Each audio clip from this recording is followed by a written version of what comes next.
We News has been brought to you in part by Flowerline and the NLCB.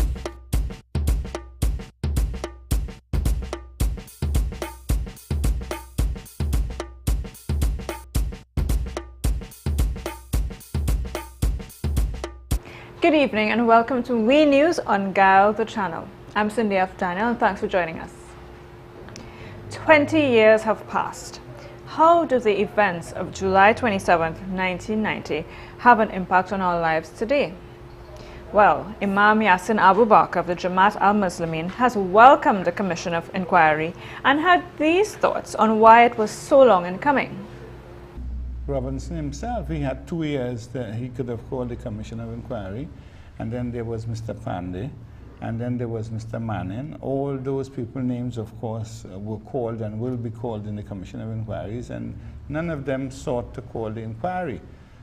The last election campaign, there was on the campaign calls for this Commission of Inquiry, and I'm very glad that the Prime Minister, Mrs. Kamala Bissessa, has responded so that we can allay all these fears and all these question marks that are up in the air as regards to what has happened, so that there would not be a duplication of it or something similar.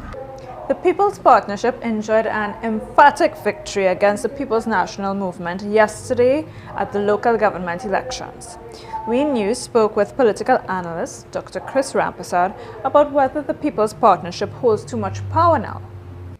It's always a matter of concern when you think that too much power resides in any one political party. But I suppose we have to recognize, and I think the people of Trinidad and Tobago need to always keep conscious that this People's Partnership government came into being on exactly that kind of platform, that they were People's Partnership. So both on the government side and the people's side, that needs to be remembered. I think what we have been seeing in recently with the political changes, both in terms of the national government and the local government, for me, was the most exciting and astounding thing was the way people have taken charge back of their country. And I think if we need to maintain that kind of balance of power, people have to recognize that they have a stake in this government and they ought to demand a say in the government. It could be neither a good thing or a bad thing. It depends on what we as a country do about it. If all those groups recognize the responsibility that they owe to the country, first of all, it need not necessarily be a bad thing for the country. So is the PNM dead? Well, we also asked Dr. Rampersad if she thought that the People's National Movement would soon be a party of the past. Well, hardly would I consider them dead. As I said before, I think there is a vital role in the whole democratic process for opposition, and I keep saying all the time that to have good governance, you need to have a strong opposition. And what the PNM particularly seems to have to do, though, is I think that there's a lot of introspection that needs to happen. There's a lot of thinking through of where they went wrong, and in fact, maybe there is need for a whole reassessment in terms of how they function and the environment in which they function. I don't think the PNM has yet awakened to the kind of movement, and I keep saying it's a movement that has come from the people.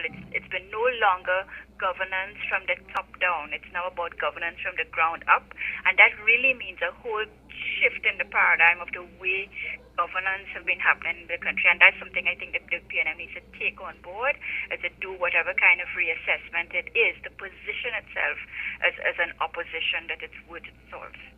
Meanwhile, acting president of UTT and noted criminologist Professor Ramesh Deosaran spoke with We News about the need for the implementation of the Sentencing Commission Act and for more cohesive sentences to be handed out by judges. A sentence should not be taken only in terms of the number of years. And also, we have to consider when somebody gets 1 year, it's about nine months in effect. So there are a lot of discretionary issues involved, and one cannot just look at the number of years in isolation. There was a Sentencing Commission Act passed in the year 2000 or 2001 when the UNC was in power, but that act has not been properly implemented. What the present government should do now is to revisit that act, implement it, So you get to have more integrity to the sentencing procedures, because at the same time, there are a lot of complaints by those who know the legal profession and how the judiciary operates, that there is a lot of uneven sentencing in the court, because you will find next year, for example, another person would commit a sexual offense against a 14-year-old, and the judge, without understanding the circumstances of precedent and so on, would perhaps give that person 5 years.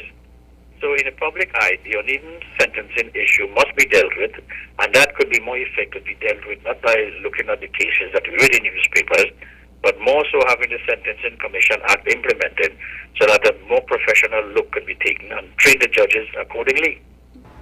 Professor Diosran also had these thoughts on whether harsher laws reduce crime. It is an incomplete conclusion to feel that harsher sentences will reduce crime.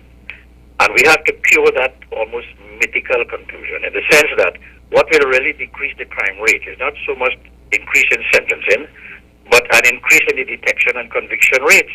And we are very poor in detection and conviction. And that is where all the authorities, the judiciary, the government, the Ministry of National Security, and the police particularly, should put their emphasis and resources on. Off of the topic of crime for now, we turn to politics in Trinidad and Tobago. As the dust clears for another election, here's Jomo Williams to continue the conversation on the democratic process. Last night, Trinidad and by extension Tobago said farewell to the so-called era of the PNM. Yet as I sat looking on, I wondered what we were saying farewell to and what we had put in its place. The history of the People's National Movement in Trinidad and Tobago is as long and diverse as the country itself. Founded in 1955 by Dr. Eric Williams, the PNM led Trinidad and Tobago to independence on August 31, 1962. The PNM first won the general elections in 1956 and went on to hold power for an unrivaled 30-year stretch. The oil boom in 1973 to 81 brought sudden prosperity to most sections of the population, and Trinidad and Tobago entered a period of rapid development and industrialization. A substantial state sector and fairly comprehensive social welfare programs were created from the petroleum profits, while the private sector expanded. Under the PNM, we were given URP, we were given book grants, the school feeding project was launched, and so many other widespread social programs were put in place. Yet, as their tenure lengthened, so too did the allegations of corruption and impropriety. From John O'Halloran right up to Calderheart and the church in Guanapo Heights. Last night, the country said once more that they would have no more of it. Instead of going with the devil that we know, so to speak, yesterday we again went to the polls and, as with the just gone general elections, decided to pull the tiger's tail. We have decided to take a chance on a coalition, take a chance on a female leader, a chance on the unknown. We have decided to take a chance on an organization with limited experience, but with what seems to be a lot of vision and a sense of people-driven politics, not unlike what Dr. Eric Williams had in mind when he founded the PNM all those years ago. A government of the people, by the people, and for the people. They are stepping into very big shoes, this coalition. Whether they have what it takes to fill them, or whether they will simply fall flat on their faces remains to be seen. However, the real winners of both of the previous elections are without a doubt the citizens of Trinidad and Tobago. We have stood up. We have retaken the reins of our destiny. We have spoken out against corruption and injustice. We have declared in a loud voice that we will not sit idly by while our interests are not being served. I hope that the new government is listening, lest they too should end up like the former regime, a dragon that can no longer dance. This is Jomo Williams for We News. We're taking a quick break now, and when we come back, Greenpeace activists shut down BP gas stations in London. Stay with us.